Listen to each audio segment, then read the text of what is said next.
Good morning, everyone. Rob Cornarens would like to apologize for not being able to be here today, so I would have the pleasure of replacing him. My name is Jana Hunt. I am working with Advanced Roofing. Advanced Roofing is the largest roofing and solar contractor in South Florida. We've been in business for over 33 years. Rob's been a Florida Executive Association member for over 25 years. I'm very proud of that. He is also an entrepreneur, and he's very much into giving back to the community. I am pleased to have the opportunity to introduce our cutting-edge products by Power Panel.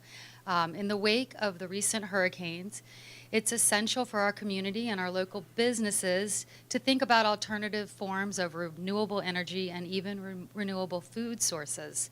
Two of the products that we have on the market now is by Power Panel. The first one is called the Gen 2.0, which you might have seen on our presentation on our television, and the other one is called AquaGrove. They've been developed specifically to meet the needs of the world's rapidly growing population and growing demands for alternative energy. The Gen 2.0 is a portable, compact solar generator that can be easily deployed anywhere in the world.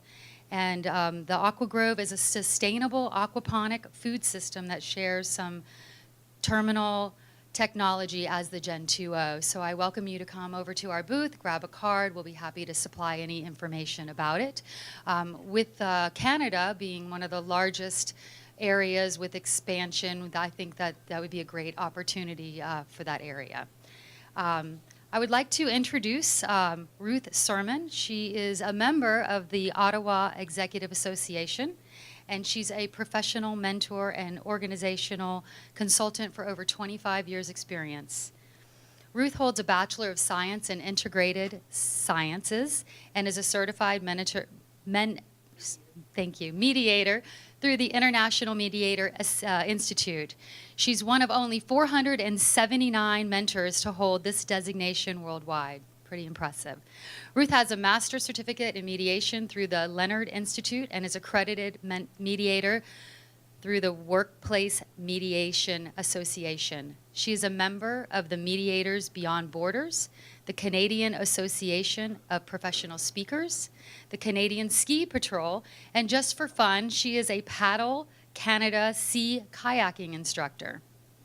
Her approach integrates scientific training, alternative dispute resolution, mediation skills, knowledge of organizational skills, and human interactions to create processes and strategies that can help you get to the root of the problems you are facing.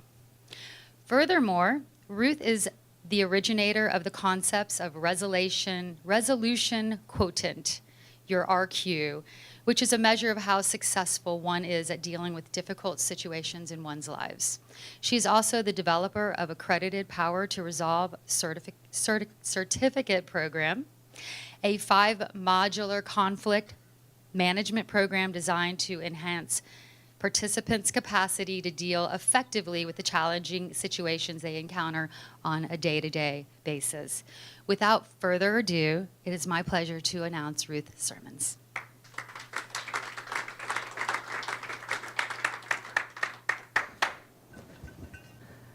So, as a mediator, one of the things that I learned very, very quickly was that I was working primarily in workplaces and in businesses, corporations, government, churches. And let me tell you, there are no group on the face of the planet that can fight like church folks. You laugh. That's true. But the reality is that one of the things that I learned very, very quickly was that you have to have the right people at the table and you have to have the right environment if you're going to try and solve the problems that are going on. So everybody here is a business leader. How many people have ever had a conflict in your business that cost you money? If your hand isn't up, I'm not sure that I believe you. Because the reality is conflict is a complete and absolute normal phenomenon that happens when human beings get together. And so as a result, what I wanted to do today was to take a look at the challenges when you as the business leader want to change the culture that is in your organization. And every organization has a culture. And if you think about it, you'll have microcultures in your organization as well. So in the sales department, there will be a culture. In the administration section, there will be a culture. There are mini cultures within the larger culture of your organization. And unfortunately, you as a business owner are not the sole person who sets that culture. Have you ever noticed that? That sometimes you wonder why things are happening because it's not what you want to be going on. You do have a role, though, in deciding whether or not it needs to be changed. And if it needs to be changed, you have a huge role in making that happen. Now, when it comes to managing conflicts, it's also good to understand that sometimes your organizational culture will be helping you succeed, and there will be other times when your culture is actually getting in the way. There will be both constructive and destructive patterns within your organization. There will be times when you feel like you're going down, in Canada we would call them potholes, I don't know what you call them here, but have you ever driven down a road where you're navigating in and around those very large things that have a capacity to do damage to your vehicle? Those potholes and trouble spots can make for serious challenges when you're actually trying to make things better. And so being able to read what's going on in your organization at a level that sometimes we don't focus on all that often is what I wanted to talk about today. So with that in mind, in your organization, there will be a dance going on. And if you've ever been to a dance, think about some of the things that happen at dances. There's music, there's people up dancing. You've got people lined up along the walls who are just watching, right? There's noise. And there's people who are having a great time, and occasionally there's people who are trying to figure out how they're going to manage to, on the dance floor in particular, not to get their toes stepped on. And if you're dancing with me, by the way, CSA, which in Canada is the Canadian Standards Association, green tag work boots with steel toes, good idea. But you have a dance floor in your organization as well. When it comes to the challenge of figuring out what's going on, you need to understand that dance floor. The dance floor is wherever the dynamics are happening. So if you've got a conflict, it's wherever the conflict is happening. So is it between two teams? Is it between you and particular staff members? Anybody here ever had a problematic employee? You know, one of those ones where you shake your head and wonder why you ever hired them and what is going through their mind. By the way, that's the breakout session right after that, right after this, in that room over here. But the challenge is that the music in your organization is to a large degree connected to the culture. So it's the policies, it's the procedures, it's the leadership style that people are seeing. It's the expectations, both written and unwritten, around what you do, what you don't do, what's acceptable, what's not acceptable, and it's also the history. So I was working in an organization not that long ago, and they've had 6 executive directors in the last 2.5 years. Think about that. So employees have lived through what? Sorry?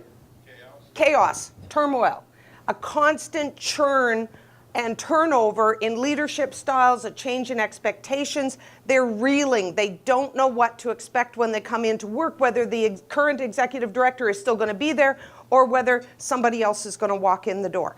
And so as a result, they're experiencing almost a paralysis in terms of actually getting the work done, because what's everybody doing?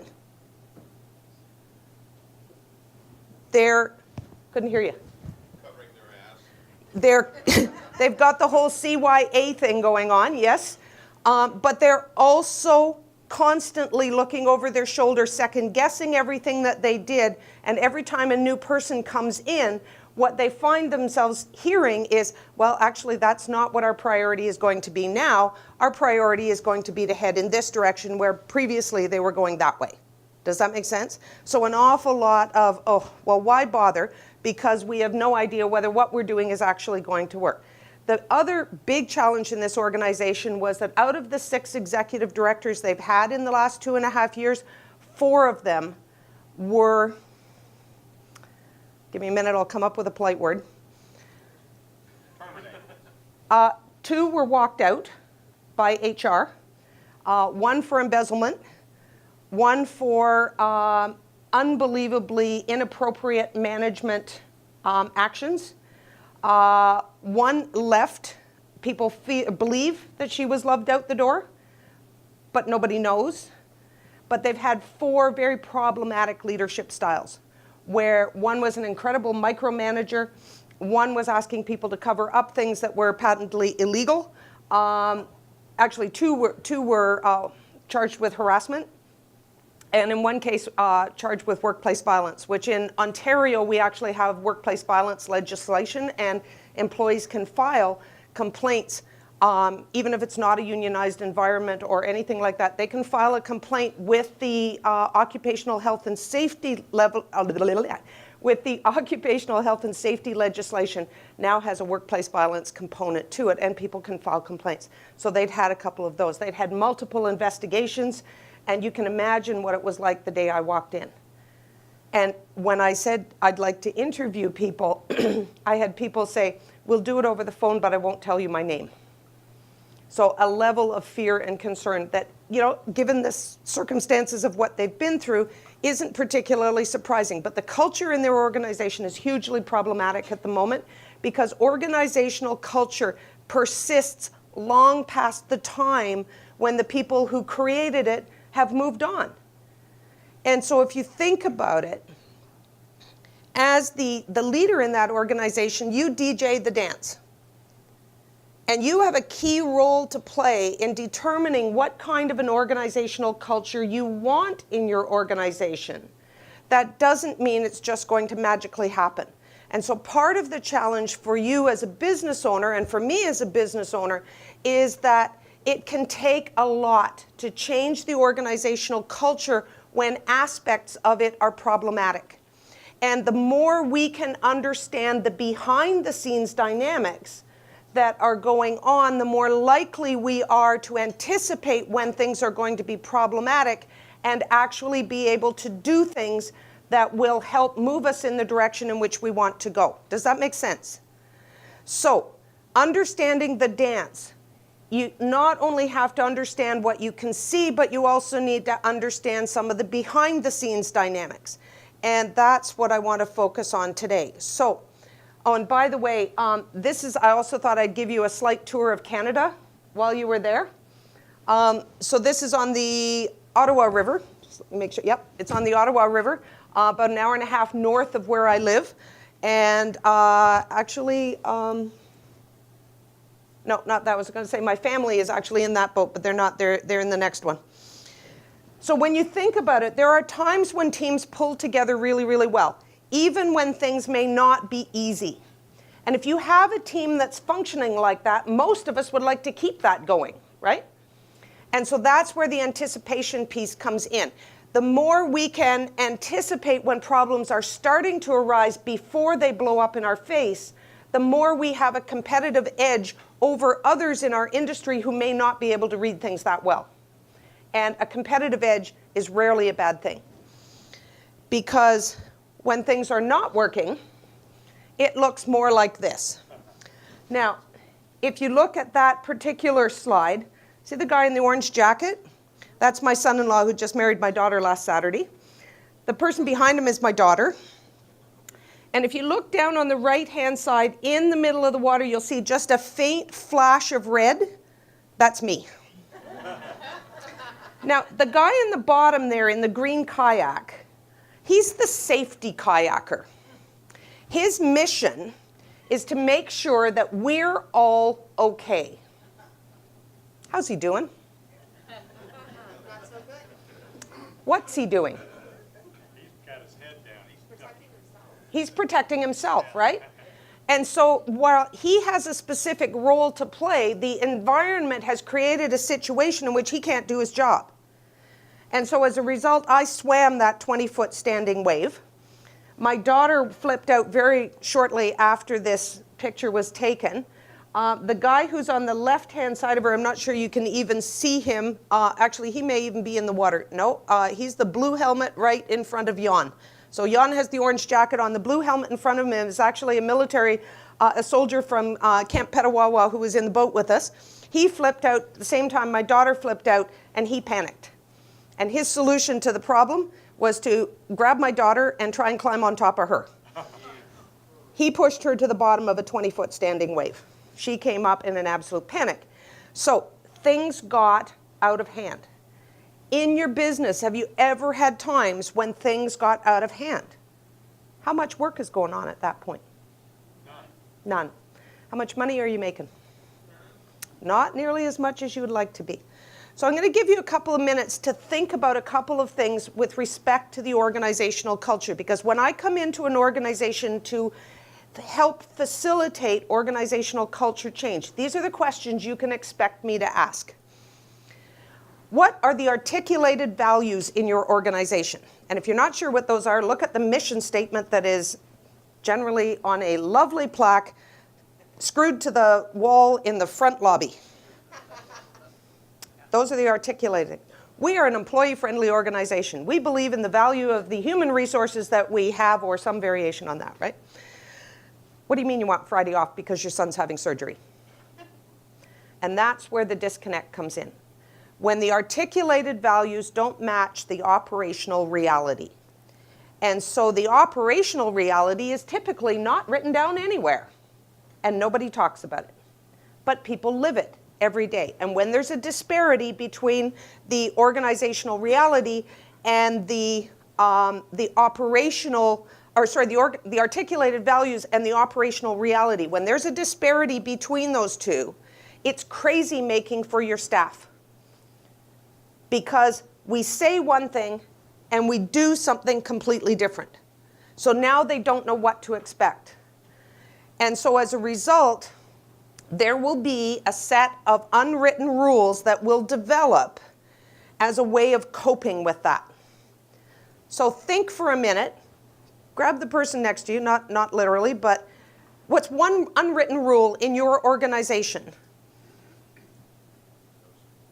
that you are aware of? And let me tell you about unwritten rules. Unwritten rules are the absolute don'ts that exist in an organization that people who start as a new employee figure out really quickly when they do them by accident. So just as an example, I was actually consulting with a large manufacturing company, and they're unionized. And so exactly 10 o'clock every morning, they all go for a 15-minute break. And I was invited to come. So we all meet down in the staff room, and we'd love to have you come and join us. So I walk in, there's a whole lot of people sitting there. There's a great big table in the middle of the room, your standard kind of staff kitchen area. And there was one empty chair. So I pulled it out and sat down. And guess what the response was? Don't sit there. And of course, I'm kind of, well, it's the only empty chair. That's Gertrude's chair. And if you sit in Gertrude's chair, she gets really, really, really mad. And since Gertrude is the admin assistant who controls access to the photocopier and various other resources, none of us want to upset Gertrude. Names have been changed to protect the innocent. Or the not so innocent. Now, my response to that, being who I am, I got up, turned around, looked at the back of the chair and said, oh, how would I know it was Gertrude's chair? Because everybody who works there knows the pink chair is Gertrude's chair, don't touch the pink chair.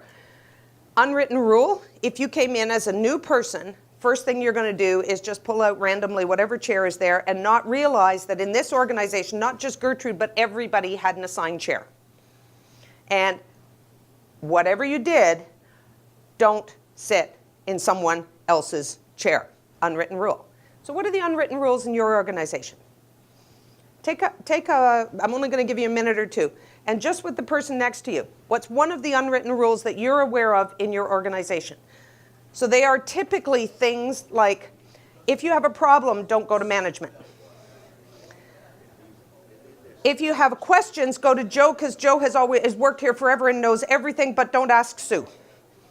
So it's the do's and don'ts that typically the employer is unaware of. Okay, so just a couple of examples. What did you come up with? Unwritten rule in your organization. I'll do an EA rule. You better have bacon on the buffet or there will be an uproar. You better have bacon on the buffet or there will be an uproar. One more. Unwritten rule in your organization. What's that? If you take the last cup of coffee, you are expected to make another pot. Fair enough. It's good to start dusting these unwritten rules off because they will give you cues as to what the organizational culture in your organization actually is. And if you have unwritten rules that sound like, if you really need something done, give it to Bill, but don't give it to Sue, you have a problem, right? Because what's going to happen with Bill? Bill's going to get overworked. And resentful. And, you know, people often say we reward our best employees by giving them challenging things to do. When I ask you what behavior is being rewarded, which is a question coming up in a moment, sometimes it's performance punishment. In the sense of the person who is best at doing the job is the one who gets handed everything, and other people are allowed to coast. And as a result, we're burning out our star players, and we're not developing capacity in our team by holding others to account to actually contribute and pull their weight. Does that make sense? Now, what's the impact on the rest of the team when they see Bill getting all of the interesting jobs and they're getting stuck with what somebody called the dog files? What's the impact on the team? Negative, right? Erica, I didn't hear what you said. I think it's demoralizing. It's demoralizing. Sorry, I knew somebody over there had said something. So then the other question that's worth thinking about is what's not discussable in your organization? In other words, what would make people in a staff meeting go, if somebody brought it up? Because I've had lots and lots of people who said, oh yeah, that's something we should talk about, but there is not one person in this organization who's willing to go out on that limb. Non-discussables. It's the other thing that you really need to understand. The other thing is that you, as the employer, may have things that are non-negotiable. You're not willing to let go of them. You need to know what those things are so that you can actually decide if they truly are non-negotiable, or if it's negotiable in the sense of we have to achieve that, but how we do it is negotiable. Oftentimes, we will make things non-negotiable, not only in terms of what we want, but also in terms of how we're going to do it. And sometimes the how, it doesn't make sense to make it non-negotiable. And you know, if you really want a long dissertation on that one, ask me about the day I taught my oldest son how to do laundry. Because I have a strategy for how you do laundry. How many people here have a sort of a default way that you do laundry? Absolutely. Now, what happens if somebody does it a different way? So I'm sitting there saying, no, no, no, no, no, no, no. You can't throw everything into one load. You have to sort out the darks, the whites, and the coloreds. I come back a little bit later, everything's back in one load. He's 37 years old now, he still washes everything in one load. His comment to me was, since when, Mom, was your way the only way to do laundry? I thought the objective was to get clean clothes. It's hard to argue with that. And I said, yes, but. You know that proverbial yes, but? Yes, but. When you put the red shirt in with the white shirt and you end up with a pink shirt or two pink shirts, this is not necessarily a good thing. And he goes, I don't care. And I finally had to learn to say, they're your clothes. So long as you are prepared to wear them, no matter how they come out, wash your laundry however you like. And he does. But I have not done laundry for that child since he was 7. He's been doing his own laundry for 30 years. So, do I have a right to complain? Ultimately, what was non-negotiable for me was that I didn't have slave tattooed on my forehead as a parent, and I wasn't prepared to do all of these things And when you've got 4 kids and a farm to run and a cleaning business and a few other things that were going on in those days, as a single parent, you just can't do it all. So you know what? If you are old enough to program a VCR, to run a computer, to play Nintendo, you're perfectly capable of running a dishwasher, a washing machine, and a vacuum cleaner. Made perfect sense to me. So what was non-negotiable in my house was that everybody was in this together and I wasn't the maid. How we got the chores done, on the other hand, that was a different conversation. So be aware that sometimes you may need to honestly look at whether or not your way is the only way. And many of us actually believe it is, but in reality, it's not. It just may mean that the route looks a little different. But if the end outcome is what you're looking for, does it matter? Now, if it does, then yes, stick to your guns by all means. But if it doesn't, then are you fighting a battle that doesn't maybe need to be fought? And so in that sense, the invite is just to actually look at it. Then the other thing I wanted to talk about was the quality of relationships. So for instance, if you were to ask other people and they would give you honest feedback, what would they say about your leadership style? Because you know what? The rest of the world doesn't necessarily experience us the same way we see ourselves. And I had somebody say to me a long time ago, it's one of the things we're going to talk about in the breakout session afterwards, and that is that in every conversation or interaction between 2 people, there are 6 personalities that are present. And if that's not enough to get us into trouble, I don't know what is. There's me as I see myself, and I have a very well-developed vision of who I am and how I do things, and you know, who I am as a human being, but also who I am as a business owner, as a parent. We all have those visions of ourselves. Now, if you were to ask my kids how they would describe me, it might not come out quite the same. If you were to ask your employees how they would describe you, what would they say? Because me as I see myself, me as you see me or you experience me, and me as I really am, that's the first 3. And you get the same 3. You as you see yourself, you as others see you or experience you, and you as you really are. And in conflict situations, what is often at odds is how I see myself versus how you experience me. So I see myself as quiet and reserved. I'm not, but quiet and reserved. You see me as cold and withdrawn. Those are not the same dynamics. I see myself as helpful and supportive. You see me or experience me as pushy and in your face. Not quite the same, right? And so as a result, if we go through life believing the rest of the world shares our vision of us, it's not their problem, it's our problem. The rest of the world will not experience you the same way that you experience and see yourself, and the rest of the world does not see me the same way I see and experience myself. It's critical from a leadership perspective to get that. And yet I've had so many senior management personnel, executive personnel, business owners and that who said, you know what, everybody loves me. I have such a wicked sense of humor. And I've just listened to 10 people telling me about that horribly inappropriate jokes that the boss was telling at the staff pub night. And when I questioned him on it, he said, yeah, he says, you know, every now and then I have a really good joke, and when I think it's a little inappropriate, I always start by saying, I probably shouldn't say this, and then tell the joke. And I finally had to say to him, if you have the inclination to say, I probably shouldn't say this, then my suggestion to you is shut up. Because you're right, you shouldn't be saying it. And you can't then come back in on a Monday morning and discipline or counsel people on their job performance when it comes to human interactions if every Friday night at the pub you're crossing every boundary around what is appropriate workplace behavior that exists. Just, it's incongruent. Articulated values versus operational reality, right? And the other piece around this is that we as the leaders also we DJ the dance in the sense of what we will accept and what kind of role models we are for our staff.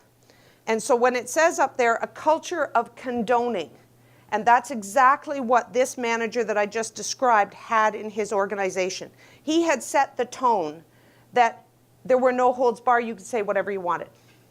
You could do whatever you wanted. And when I listened to staff, they were talking about, 45-year-old males cornering 26-year-old females and refusing to let them go home. Hey, honey, what do you, and got arms on the wall, right? She's in the corner. And he thought that was okay. He actually thought it was funny. When the staff member went to him and told him, I said, oh, yeah, that's just the way Bill is. And my apologies if there are any Bills in the room. I just picked Bill as a random name. But in that sense, the culture of condoning is hugely problematic. And I'm not 100% sure what you have in terms of state laws and federal laws in the US, but in Canada, workplace violence legislation, harassment legislation, human rights legislation exists in every workplace. It doesn't matter if you're unionized, doesn't matter if you have a collective agreement. Those are provincial and federal laws, and depending on the nature of your organization, you'll be subject to either the provincial or the federal legislation.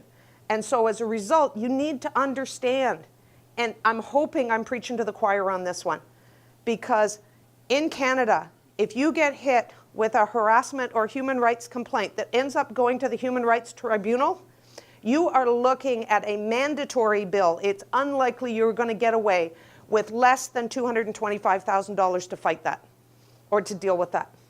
And they don't come to you and they don't say, hey, have you got, Connie, how's your budget this year? Can you manage $250,000 just to go to the tribunal on this one? Would you like us to defer it till the next quarter? No, you're not going to get that. You're just going to get a summons saying, this case is being heard on such and such a date, you need to be there. And so as a result, it's no longer a challenge to make a business case for actually trying to create healthy workplaces. It makes huge financial sense because the cost, let me ask you, if you have a valued employee who walks out the door, how much does it cost you? A lot. So now you've got to get somebody else. In the meantime, while that workstation is empty, who does the work? Other staff, right? When you finally find somebody, how long does it take to get that person trained to where they can actually do the job without needing ongoing, constant support and monitoring? 2 years. 2 years, 6 months. I want you to add up the salary costs of what it takes to get a new employee up to speed. Now, what did that employee who left, what did they take with them? Experience. What else? Knowledge and relationships. What else? Intellectual property, yeah, and guess where they went for a job? To your competition, absolutely. Do you want them to walk out the door? No. And so it doesn't take much to make a business case for addressing issues before they become problematic. The other question I'm going to ask you is what level of noise and distraction is there in the system? And to me, that's a measure of how much conflict there is. Because if the primary conversations that are going on amongst staff are pertaining not to the work that needs to get done, but to the dynamics in the workplace. So the water cooler conversations, oh God, could you believe he did that? I can't imagine, this is the 4th time this week I've had to put up with that. Or, you know what? I don't even want to go to the staff meeting. If you're hearing a lot of that, or that's what's going on and you may not be hearing it, then the level of noise and distraction in your system is interfering with productivity. People are not focused on what you're paying them to do. And so as a result, one of the things that we run into is challenges around how we as an organization deal with the kinds of situations that we encounter. So how does your organization deal with failure? That is my absolute favorite question. And I'm going to ask you, but I'm also going to ask your staff. Because I will learn more about your organization from that question than I will from any other question I can ask. And if what people say is, well, when things go wrong, you want to duck and cover.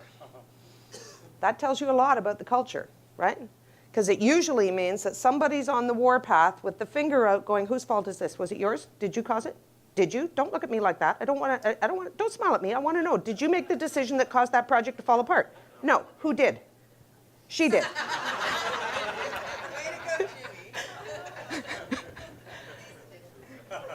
But what have you now created as a boss when that finger either literally or virtually comes out?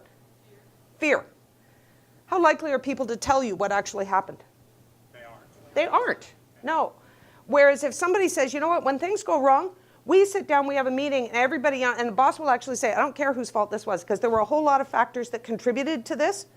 And you can actually use these words, you have my permission. There will be a whole lot of factors that have contributed to how things fell apart. What we need to know is what? Solutions? What else? What else do you... How do we make sure it doesn't happen next time? How do we make sure we don't go down this road again? Because you know what? There are not too many organizations that can survive a major project failure multiple times in a row.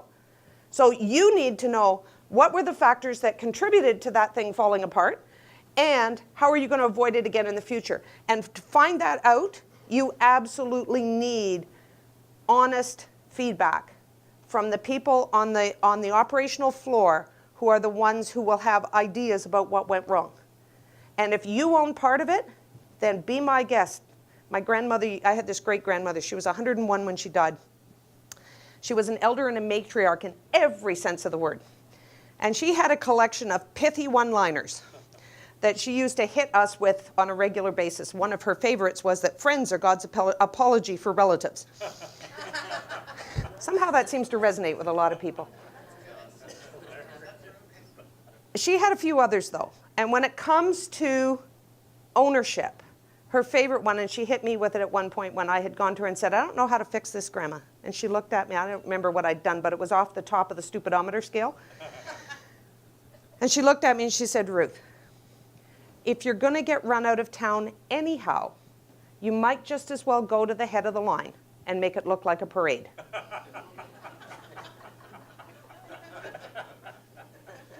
There's a lot of wisdom in that. Because if I walk in and say, listen, folks, I feel like I'm sick to the pit of my stomach right now over Project X falling apart. And I'm realizing there are a few things that I should have done that I didn't do. What tone have I just set for staff? Heard it over here. It's okay to make a mistake. And we are going to learn from the failure and move forward. Does that make sense? And that's the kind of thing that influences what kind of a culture you have. Do you have a culture of finger pointing and blame storming? Or do you have a culture that says, we're going to learn from our mistakes and we're going to come out bigger, better, stronger, and more profitable? And in the long run, the flexible, robust organizations that I'm familiar with that survive in tough economic times are the ones that have that second culture. And it is worth every moment of your leadership time to invest in developing and maintaining that kind of culture. Does that make sense? Okay. There's a list of questions there. Risk blueprints. We're going to talk about some conflict blueprints in the breakout session afterwards. But a risk blueprint. Have you ever noticed, especially if you have a partner, that your tolerance for risk may be somewhat different than theirs? Everybody has a risk blueprint. Everybody has a financial blueprint. Are you savers? Are you spenders? If you're involved in any kind of a relationship, whether it's business relationship or personal relationship, how often does money become the source of somewhat challenging conversations? We have food blueprints. Think back to when you were a child and you didn't like whatever was on your plate. What did your mother say to you as you were refusing to eat it? I don't care. I don't care. Yeah. And there's no dessert until it's gone. What else? It's good for you. You'll learn to like it. Think of the starving children in fill in whatever country happened to be, appropriate at the time. My mother, on the other hand, did not take kindly when I suggested she mail it to them. And I have to admit that the day they told me I was celiac and no one can force me to eat cream of wheat cereal anymore was one of the best days of my life. But in reality, we have blueprints. And those blueprints exist not only at an individual and a personal level, but they also exist at an organizational level. You need to know what they are. You need to know what yours are. You need to know what your business's blueprints are. And it comes back to what are those unwritten rules, what's non-discussable, what's non-negotiable. They will influence what the blueprint is. And the more we understand that, the more likely we are to be able to accurately analyze what is creating challenges when things are not going well. You know what? It's easy to have a successful business when everything is going well, right? It's when the rubber hits the road, though, when things start to fall apart. Either the economy tanks, it goes downhill, your competitor comes out with a cheaper, better product, and now you're scrambling to catch up. You lose a major member of your team, like somebody who's key to your business, and you're trying to figure out how to manage it. Think of all of the things that can happen that can cause challenges in your business. So what's your vantage point?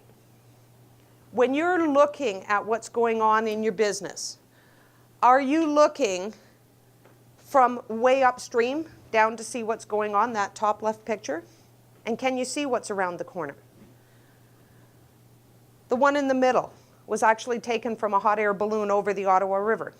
Are you up high, looking down on things?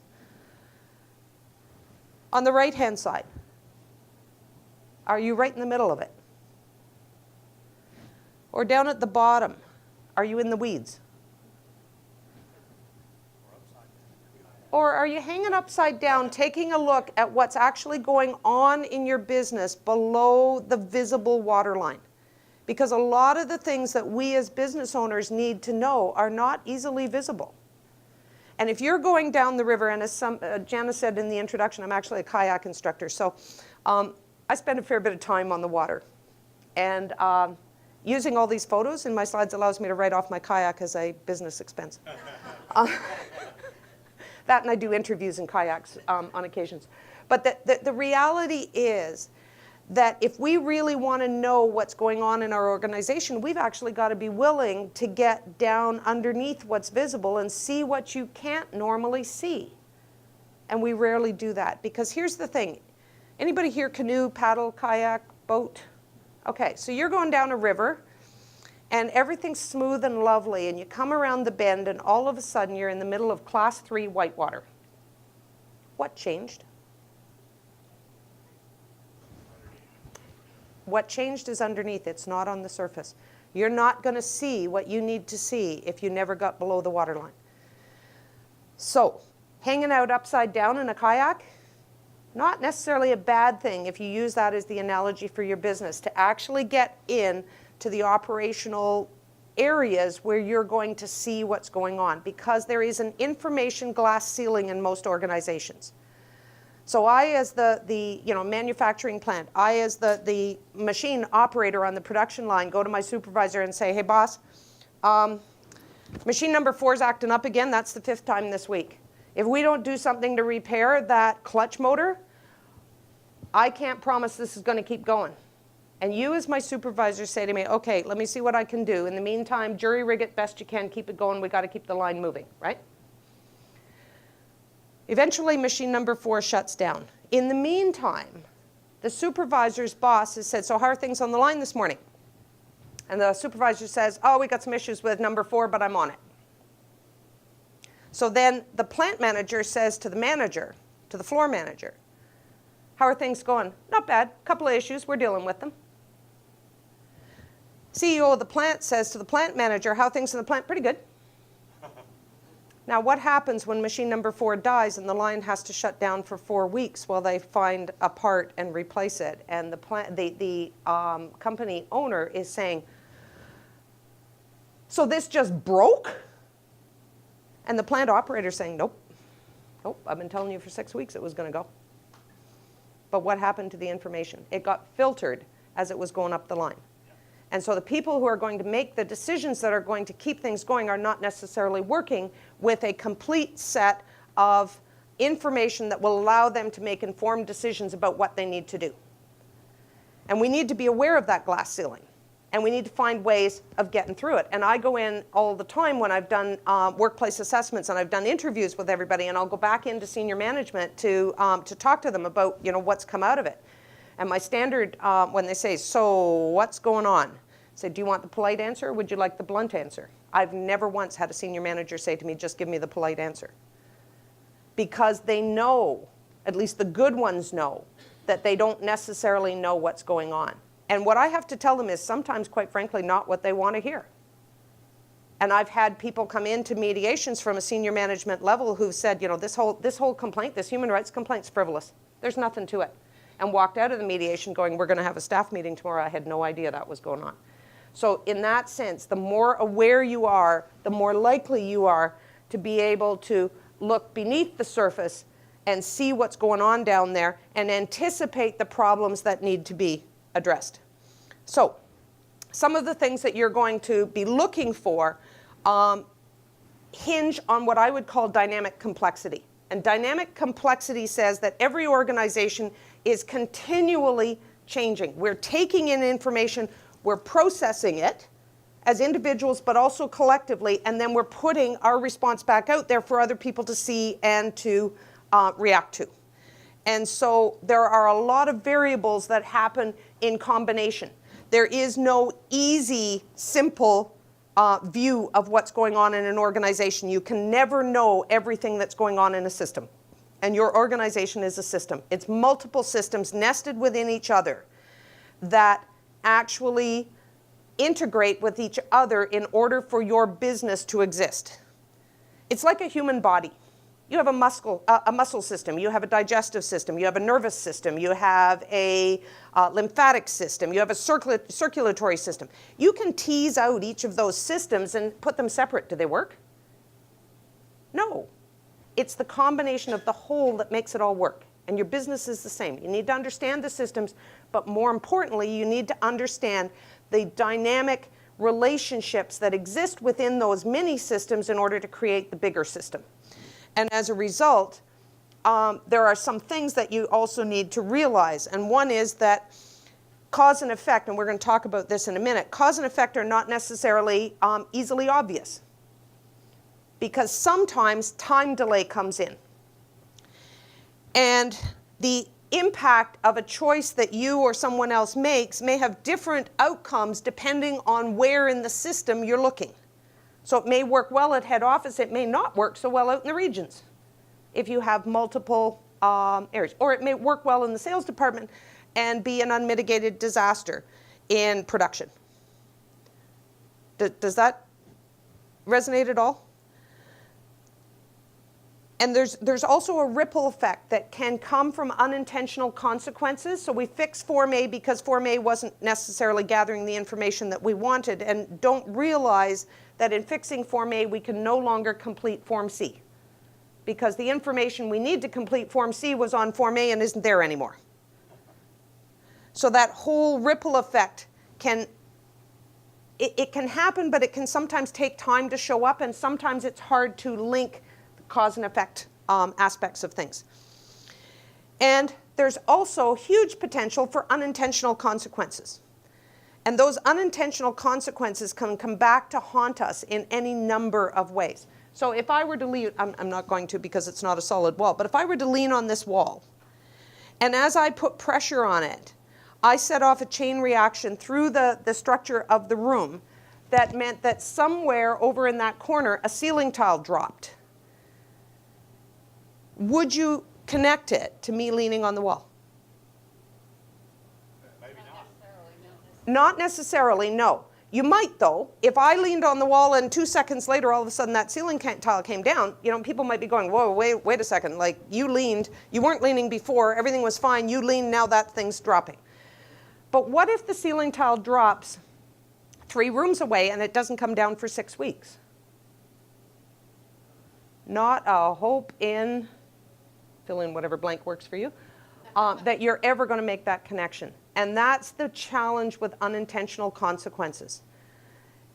They're present, they can be incredibly powerful, but we aren't necessarily always aware of the links. And so as a result, we may be trying to solve the wrong problem and investing huge amounts of time, energy, and resources and in trying to make things, or to fix things, without actually addressing whatever it was that caused it in the first place. Now, you can get better at recognizing potential cause and effect relationships. The more you use it and the more you think about it. But the big thing is to be aware of those unintentional consequences. And there's actually a whole field now called scenario planning, where when you're going to make changes, you can actually sit down and play what if. So what are all the possible consequences that might come if we change that? And my suggestion, if you're doing that, is go big, go broad, because that's where the unintentional consequences will be. I could give you examples, but one of the one that works the best is actually a little. Come on. In Canada, a few years ago, probably about 30 years ago, they brought in a law that said when you rode a motorcycle, you had to wear a helmet. Now, why would people bring in that law? Safety? Yeah. What else? Other reasons why you might want motorcyclists to wear a helmet.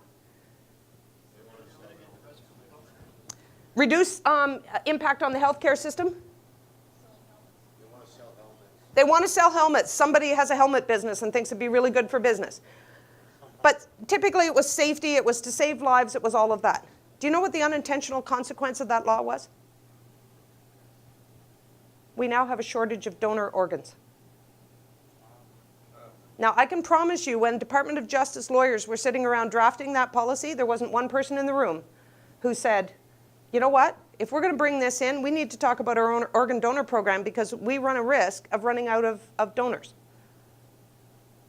That's the unintentional consequences. They're not closely related in time and space, but they are definitely linked because in the past, not so much these days because now the demographic on motorcycle riders has changed. A lot of them are my generation. But typically they were ridden by who? Young, healthy individuals. And when there was a crash, they were prime organ donors. And so as a result, we have saved a lot of lives on one hand and lost a few on the other.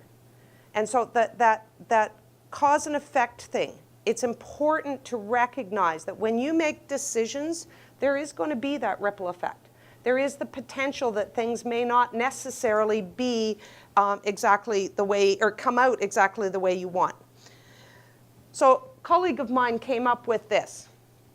And we don't have time to go through it in detail today, but we are focusing on that one that says the quality of the analysis.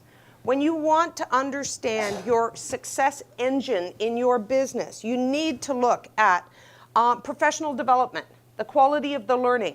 Are people stuck? Are they being trained? When we cut budgets or we need to pull back on expenses, one of the first things we tend to get rid of is training. The other thing we tend to get rid of is research and development. What's the quality of the relationships? We've talked about that a little bit. What's the quality of the communication? How in the loop are people? Do they understand what you're trying to achieve with your business? Because if you've ever heard the story about the three bricklayers, somebody goes and says to the first bricklayer, what are you doing? He says, any idiot can see I'm taking one brick and I'm putting it on the wall and then I put on the mortar and then I put on another brick. Not rocket science. Go to the second bricklayer and say, what are you doing? And he says, I'm building a wall. And you go to the third bricklayer and you say, what's your job? What are you doing? And he says, I'm part of building a cathedral. What kind of vision do your employees have about what your mandate is, what your hope, what your expectations, what your objectives are for your company? Where are they? Are they just laying bricks? Are they building walls? Or are they helping you get your cathedral up and functional? The quality of the thinking. It's that willingness to question the assumptions that we make, to question our mindset, our paradigms, to recognize when the operational and articulated values may not match. How included or connected are your staff to the planning process? Are they in the loop? What's the quality of the actions? What's the quality of the results? But quite honestly, I think the quality of the analysis underlies all of those. So that's what I chose to focus on for today. So I want to talk for a few minutes about some of the, what are called the rules of systems. And I absolutely love that cartoon. Because how many times have we done that? This would be unintentional consequences at work. Senge's rules of systems are a really interesting, very practical and readable and functional realistic look at what actually goes on in organizations. And the first of Senge's rules relates to that cartoon. Today's problems come from yesterday's solutions. Think about that one. How many times have we solved a problem today only to realize that tomorrow we now have to deal with the fallout from the solution that we put in on Monday? Or maybe we put the solution in 2 months ago or 2 years ago. But when we create one set of solutions, we will also create a set of challenges that will come with it. The day we all get a handle on this, I'm out of a job. The harder you push, the more resistance you get. So pole, pole, pole, as Ginger said yesterday. And what was Manny's comment? Sometimes you have to go slower in order to finish first, which is not only the harder you push, the more resistance you get, it's also number 6, which is that faster is slower. Systems have an ideal speed at which they operate. So have you ever seen the results when somebody comes in and says, listen, we're going to do a complete restructure in this organization. I want it done by the end of the month. Now, what do people walk out doing? Shaking their heads and scared, scared, scared, scared. They don't believe it'll work. They don't believe it will work. No way it's going to happen. And so what happens then is people do what? Nothing. They dig their heels in. They resist what's because they haven't had time to process it. They haven't had time to wrap their head around it. There hasn't been perhaps a complete sort of evaluation of what actually makes sense and what doesn't. I mean, I don't know what goes on in your organization, but those are the kinds of things that I hear. And so as a result, the resistance actually causes something that might have, in an optimal world, taken, say, 2 months to do. Now it takes 6 months because you have to get past the resistance. So faster is slower. The harder you push, the more resistance you get. Behavior grows better before it grows worse. Anybody here ever had to fight a proverbial fire in your business where you've got some kind of crisis that you had to deal with? Yeah, daily? What kind of solutions do you tend to put in place when that happens? Band-aids, short-term quick fixes.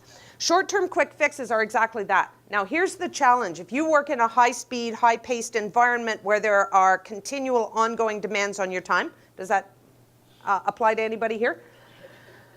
Once that quick fix Band-aid solution is in place, what do? Go on to the next thing. Move on to the next problem. The challenge is that short-term solutions are not viable in the medium and the long term. They have a limited lifespan, and when that lifespan is up, they have a tendency to fall apart, at which point it's not unusual for people to say, well, I don't understand what the problem is because we already fixed that. Well, we put in a short-term solution. But if you went to the dentist and he says, listen, you really need a root canal, let me just put a filling in for now. And, you should be fine. Now, what happens to that tooth? Begins to decay from underneath. And when it begins to decay from underneath, it's not long before you're dealing with an abscess. And now it's a far bigger problem than it was to begin with. So if you're putting short-term quick fix solutions in, please just recognize that's what they are and have a plan to come back and then look at what needs to happen in the medium and the long term. Because otherwise, the behavior or the situation will grow better, assuming that your quick fix solution is effective. And then it will blow up in your face again because the short-term solution has run out of energy to keep things under control. And the other thing is that when we do the short-term quick fix solutions, oftentimes we're not actually putting out the fire, we're just knocking it back to a smolder. So if you've got a smolder here and you've got another smolder over there and you've got a couple more, floating around, what happens the next time the wind comes up? That's when I get called in. And people are going, everything was fine last week. I don't understand what happened. Now we've got a mutiny on our hands. Now we've got, we're just dealing with this massive set of problems. And when they start telling me about them, typically what I get from management is, yeah, but we dealt with that. We solved that problem 6 months ago. Now here's the thing. Because of the amount of things that people typically are dealing with when they are the owner or the manager or the senior executive, we tend to take problems, deal with them, and then set them aside, and as somebody said, move on. I think it was you who said, move on to the next thing, right? So we tend to deal with things in isolation. Now here's what I hear from employees. Well, first we had that problem, and then we had that problem, and then we had that problem, and then we had that problem, and then we had that problem. So while employers and managers tend to be dealing with things in isolation, employees are layering. And they're looking at the cumulative effect of this didn't get resolved completely and this didn't get resolved completely, and we stuck a Band-Aid over that one, and now nothing's really been dealt with, and they're holding on to the fact that from their perspective, things are not being resolved. Two different visions of how things are being handled. The cure can be worse than the disease. Sometimes we need to get to the root of the problem, and Manny talked about getting to the root of the issues yesterday. He was actually really good about talking about investing in making sure that you're setting things up for success. But sometimes it's tempting to believe that there is one simple solution. So in harassment cases that I deal with, people will say, well, just fire her or him, whoever was doing the harassing. And that will be the end of the problem. Now, if that person leaves, is it the end of the problem? Well, it depends. We had a case where there was, again, it was a manufacturing plant, and there had been ongoing issues we discovered for close to 2 decades. Nobody had said anything. Not one person who had been subjected to this had ever spoken up. They had a university co-op student who came in, got a summer job, and she became the target of the week. And so this particular individual was what I would call an equal opportunity harasser, and that, was quite willing to share the attention around. The university co-op student, because we've raised generations of kids now that have a very different level of tolerance than my generation had for this kind of thing. And they've been taught to do what? Speak up, right? You have a right to say no. And so they will speak up, much more than, for instance, my generation might have. Now, the minute this co-op student spoke up, the other people started coming out of the woodwork and saying, well, I didn't want to say anything, but yeah, I had some issues. I'm really happy about it too, this kind of thing. So all of a sudden, this is getting bigger and bigger and bigger. Now, there was a general consensus amongst the management team that this individual who had been doing this, and it was investigated, it was substantiated, it was all of those things, needed to get fired. The problem was that in their mind, that was the end of the issue, until I started asking questions like, so I'm really, really curious why nobody spoke up for 18 years. You've got policies and recourse options in place for your staff, and nobody used them. How come? Because you know what? You can fire the Bill who was doing that, but that's not going to change the fact that nobody spoke up. That for whatever reason, people were not using the opportunities that they had. It was a unionized environment. Nobody even went to the union. They've got a lot bigger problems than whether or not Bill keeps his job. And getting rid of Bill is not going to solve the problem. So sometimes the cure can be worse than the disease. Or it doesn't solve the problem. It's not going to fix whatever the disease is. This is another one of my favorites.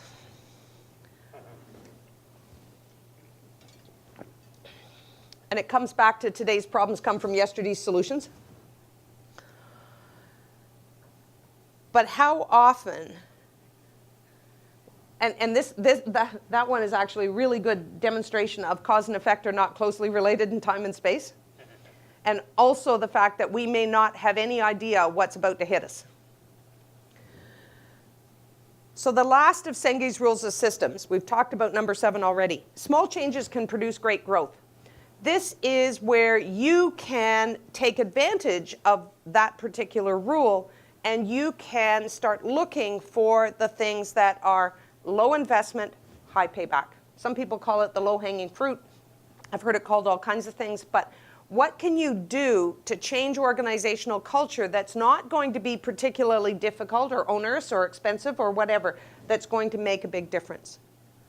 And one of the things, the strategies that I had an employer say to me once was, Well, maybe I should just walk around and say good morning to everybody. Now, how much time does that take? Minutes. What's it cost to go and say good morning to people? Right. There's no overhead. A few minutes out of the office, but he was probably checking Facebook at that point or on LinkedIn or whatever anyhow. So just a slight change in what's the payback? Huge. That's what I would call a high leverage solution. Low cost, huge payback.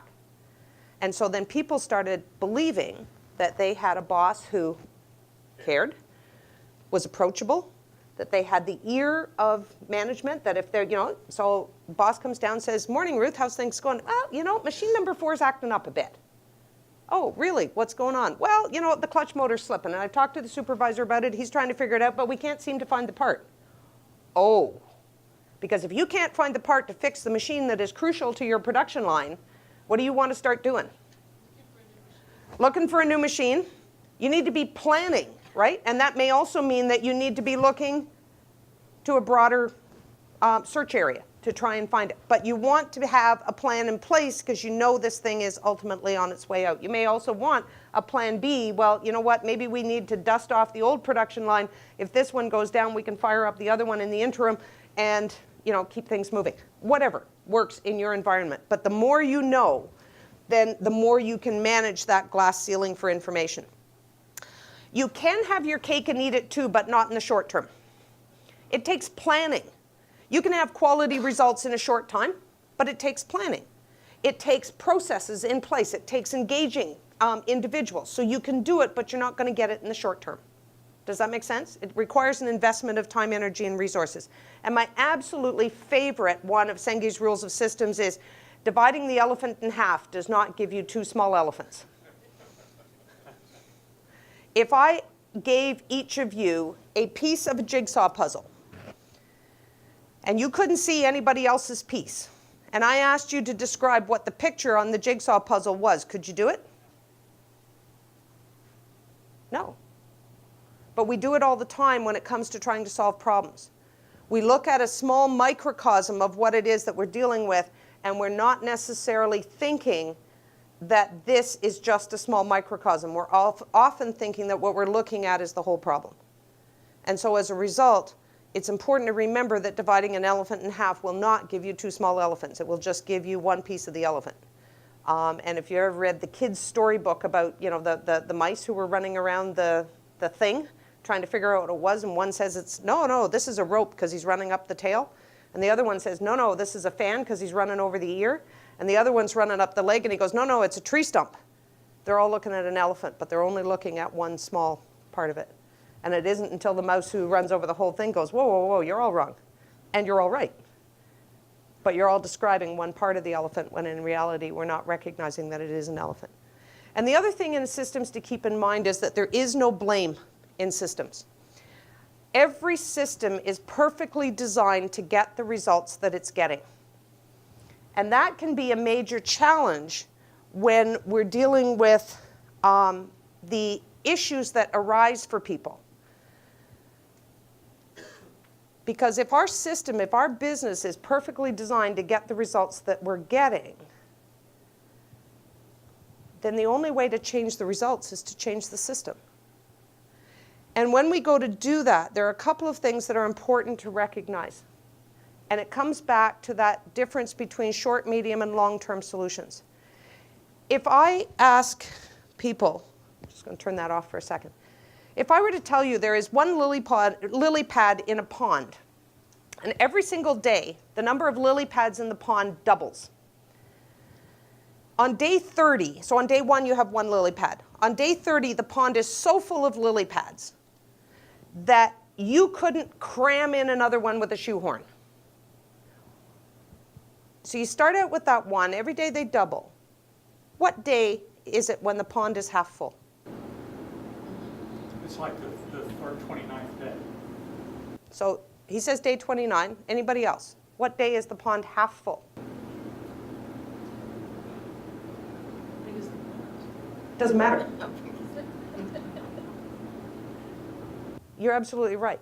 The pond is half full on day 29. And let me tell you, most people don't realize the pond is getting full until day 28. And if on day 30 it's so full you can't do anything with it, how long do you have to react? Because a lot of people will say day 15, which is a linear line, right? So day 1, day 30, half full in day 15. No, it's an exponential growth curve that looks like this. And if you look at that curve, what you see is that the visibility doesn't really hit until after day 25. That's when people wake up and go, "Whoa, I think we have a problem." Now, here's the thing. If you are on day 28 or day 29, whatever your issue is, then you're in a mode where you need to be doing damage control. You need to contain this so it doesn't get any worse because you're imminently in danger of things falling apart. Damage control solutions are not the same as prevention solutions. So the right solution brought in at the wrong time is not going to work. And so as a result, what we're looking at is recognizing where you are. Now, what's really interesting to do with an organization is to hand out Post-it notes in a business or in an organization and say to everyone, staff and management, after you've done this exercise with them, what day do you think you're on? Now, what's really interesting is management tends to cluster around day 12. Employees, because remember they brought me in, that usually means there are problems of some kind. Employees tend to cluster around day 27. And all I do is I ask people to write a day number and either E for employee or M for management. And then you plot them on a flip chart. And everybody goes, "Oh, well, that explains a lot." Because they're two very different visions of what's going on. So when you're in damage control solutions, the solutions that you're looking to put in place are designed then to move you back down the curve to where you can actually resolve things. You're buying time. You're buying your way back down the curve with the kinds of solutions that you put in. Ultimately, you want to get back to that day 0 to day 10 where you can actually bring in prevention strategies that are going to avoid you getting up there in the first place. But just be aware that when you go to deal with things, prevention solutions will not work as damage control solutions. And resolution solutions won't work as the kind of solutions, like sometimes you just can't come in and try and resolve things because people aren't there. You got to do the damage control first. So you have to get to the place that you need to be for each solution. Sometimes that's a hard sell because quick fixes don't work. And a quick fix applied at the wrong time isn't necessarily going to have the outcome that you want. So containment solutions are typically peacekeeping strategies. We've done everything from writing up a set of ground rules that everybody agrees to adhere to for the next month to see if they can kind of get things under control. Sometimes we do very targeted training. It's not the same as prevention training, but targeted training so that everybody has a sense of what's going on and how they got here. There are different things that you can do. Sometimes it's coaching and counseling. There's any number of things that can happen. Sometimes it's a total change in reporting structures and so on so that people who are groups that are having issues now have different leadership, for instance, or different team dynamics that will allow them to just kind of start to come back down. So leading the change. And how am I doing for time? Need to pretty much out. Okay. So if anybody wants a copy of the slides, then, yep, you're right. I wasn't looking at the clock. There are a couple of things about jumping in that you may want to take into consideration. And one of them is find a hook to engage your employees. And ultimately, then, when you're finished with that, what you want to do is then engage people as much as you possibly can in discussing what kind of a workplace do they want to have and how can you, as the DJ of that dance, help make that happen. Because guess what? Happy employees are incredibly good at making your business work for you. Unhappy employees are incredibly good at making your business not work on multiple levels. So ultimately, we have a huge role to play in terms of how we choose to do things, and there are challenges in initiating that culture change, but it is a process, and it does take time, and it is incredibly possible to do. On that note, thank you so much.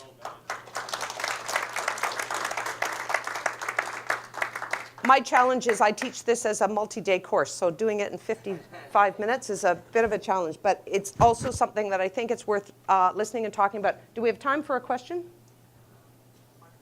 One or two questions? Yeah. So in my organization, we have a saying that the fish rots from the head down. The fish rots from the head down. Yeah. Okay. So give us a couple of examples in the dysfunctional organizations that you see. What are the big issues? In dysfunctional organizations, what are the real issues that I see? It depends entirely. There is a whole broad spectrum. Sometimes it's that the organization has grown so fast that those who are, entrepreneurs, anybody here ever started a business? What you do when you start a business is you do everything, right?